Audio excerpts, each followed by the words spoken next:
This is amazing.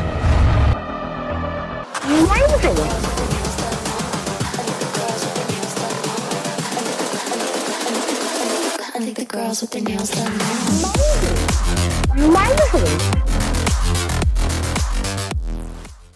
Hello, welcome to Triumph in Action. My name is Tony M, and this is the first podcast I do in English, and it is an interview with Marc Ritorto, which is a self-published author and also an IT security professional. I hope you enjoy and find this interview both entertaining and enlightening.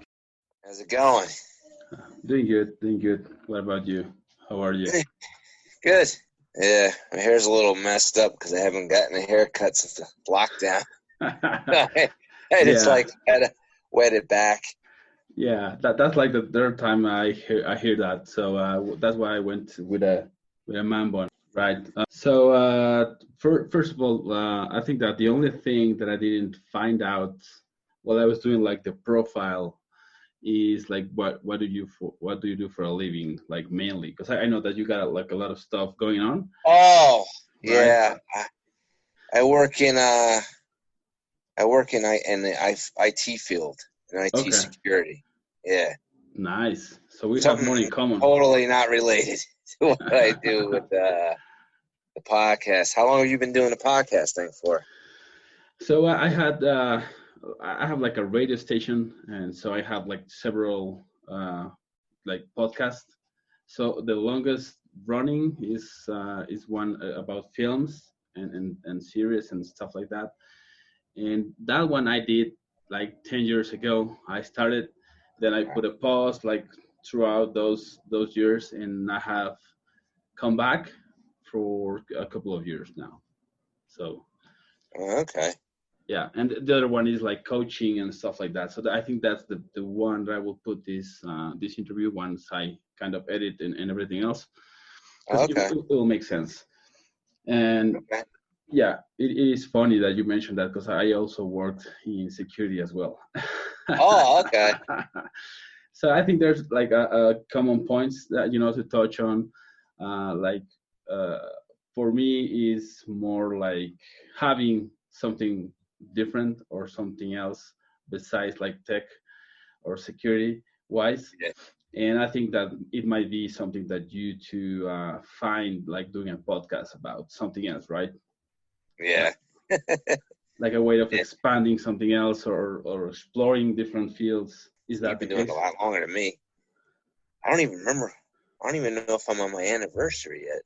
You know, I got more than like 55 episodes. Like I think I just released episode 55, and then I got a couple of bonus episodes. Right. And what is the cadence of your podcast? So it's a weekly. It's mostly for mixed martial arts. Like I interview a lot of MMA fighters. Sometimes I do recaps of MMA fights. Sometimes I interview health experts, like sports psychologists, nutritionists and so forth. Yeah, I see that you're big on MMA. Do you practice that as well? I've done a martial arts on and off since I was 14. Okay. So I got into Brazilian Jiu-Jitsu well over 20 years ago. Okay. And then I had like a shoulder injury, so that put me out for like 6 years. And then I had kids around the same time. Like that was like when my first one was born. Yeah. So by the time I got back into it, I was like in my early 40s. And then a year ago, I got hurt again. And I just came back. Like I was out for like 8 or 10 months. And I just came back in January. Okay. And then we had this COVID virus thing. Right. So I guess the only blessing is that now my body's healing up. Time to heal and to kind of gain strength again, right? Yeah. But yeah, it's limited. Like I'm only like doing like a lot of push-ups and sit-ups. Yeah. I don't have a pull-up bar. I don't have a treadmill. Yeah, you don't have all the equipment like in a gym. Yeah, so I Right. just do a lot of push-ups. I do planks. But like around the same time that I got injured, that's when I started. I'm trying to remember which did I do. I'm trying to remember if I think I did the podcast. I wrote my books first. The first one being The Cabal, The Saga Begins, which is about a local Washington, D.C. cop whose friend gets murdered. And it was a high-profile case because his friend was a U.S. senator. And then he encounters some other people during the course of an investigation. Like he meets up with an FBI agent, and there's a little twist in there. There's some martial arts in there. There's a ninja involved. And they Nice. all work together because the person that murdered his friend is this secret society called the Cabal. And it's like a secret, tight-knit organization that influences a lot of what goes on in the world behind closed doors. And they do everything like from secret assassinations or control the world government and do like, Right. a lot of conspiracy stuff for their own gains. So, because at the time, like I got injured. I think a few months before my daughter published her first book, Okay. and I'm like, all right, I helped her publish it, and I'm like, oh, I just remembered that I had my Your own ideas.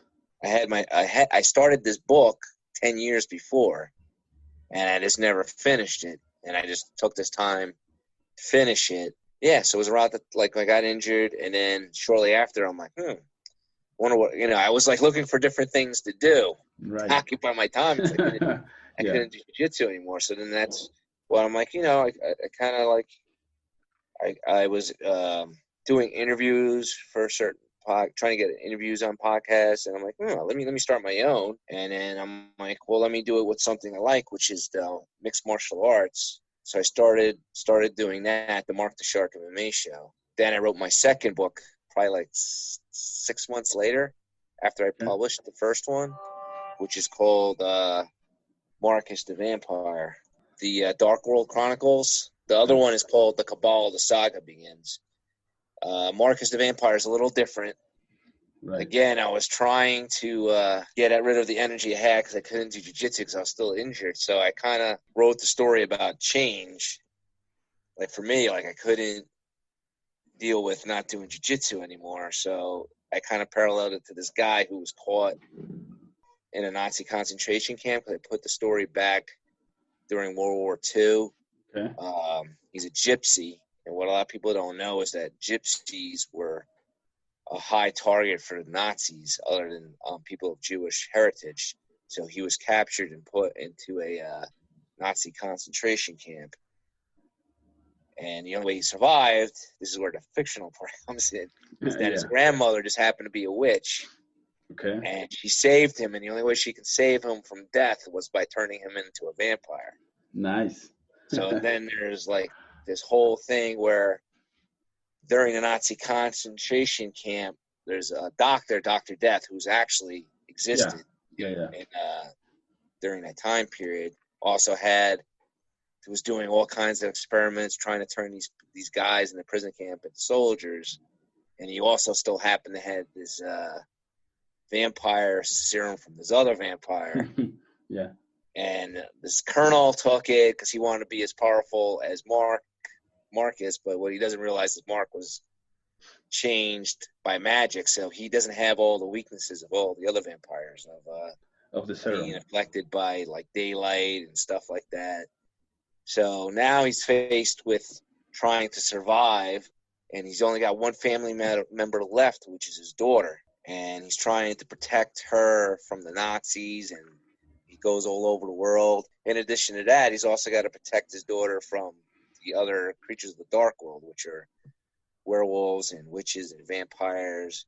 And along the way, he meets up with another guy who just happened to be in a concentration camp before him, but he got out. But that guy was a werewolf, and then they become lifelong buddies and so forth.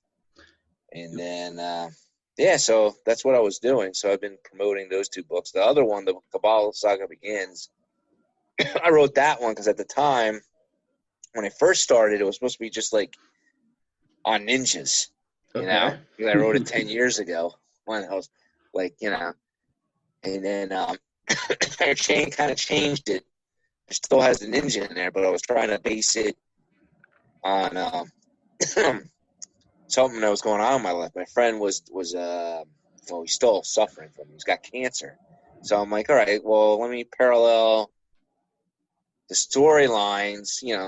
Detectives try to investigate and solve things. So instead of, like trying to figure out what's going on with my friend with cancer, this guy's trying to figure out how his friend got murdered and why. So it's like I kind of like take things that go on in my life and put it into fiction, so to speak. Yeah, try to represent it there. And I think that is an interesting exercise. I mean, I used to play like role playing games back in the day when I was like 14 and so I have like all of these imagination and stories about vampires, werewolves, and all that. So I think that's really appealing, and you can touch like sensitive subjects, right? And since they are fiction, then many people just kind of lower their guards and kind of if we reference it to MMA, they let their guard down and then the hook enters right in the chin. And they start to think about all of those things that you represent. So I think that is interesting. Yeah, it's good because it's like kind of like an escape. So I actually took a while, because I look a lot's going on, like with work and kids, and then with this COVID virus thing going on. I'm lucky that I still got a job. I guess it's because I'm in IT security, right? Yeah. So I started working on the nowhere near done. I'm starting to work on the sequel to the Cabal, and then eventually I like to finish up the story with Marcus, because I left both books hanging because I was originally going to. I had intentions to continue the storyline. The next one's going to be like totally off the wall. It has to do with like cloning government officials, right? Which is kind of what the sequel's about, but with a little twist to it. Authors can use that as a way to cope with things that are going on with their life. They can I know some people that are really, really into writing. Like they'll get up at like 6 a.m. before they, 2 hours before they go to work, and they write it all out. I don't have that kind of drive because I do too many things. Yeah. The work, the kids. I got a puppy that was jumping. You didn't see him; he was jumping on me while I was.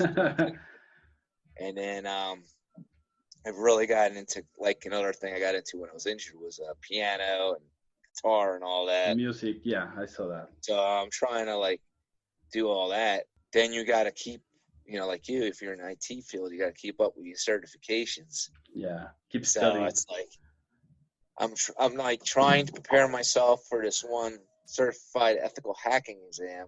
Okay. Now I'm just burnt, man, because I just got my CCISP like 2 years ago, and I was going for my master's degree at the time. So I'm like kind of burnt, but I'm trying to push myself. So I got like all these like little balls juggling in my head. Yeah. So like I guess like the only thing I've been really focusing on is like mostly the podcast and using that podcast as a way to promote books. But yeah, I think it like if someone's out there and they got a story to tell, they should definitely do it. I recommend what a lot of small time writers do is they go through Amazon first. I mean, you don't have to, but they got that Kindle Unlimited program. So if you give your exclusive rights to your ebook to Amazon, you get paid when a person reads the book under the Kindle Unlimited program. Okay. So you can make money that way, or if someone buys the book. So I've been doing that for my first 2 books, and then I do the same thing with my audiobook. But my second book, the Marcus the Vampire, I'm still in production of the audiobook. I'm trying to, hopefully this guy that I selected will end up doing it. I've had a couple of people. I had one guy that was doing it, and then he had stopped because of this coronavirus. I guess he just didn't have the time for it. Right.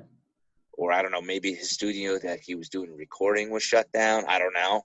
Yeah. So that kind of messed it up. So I've been,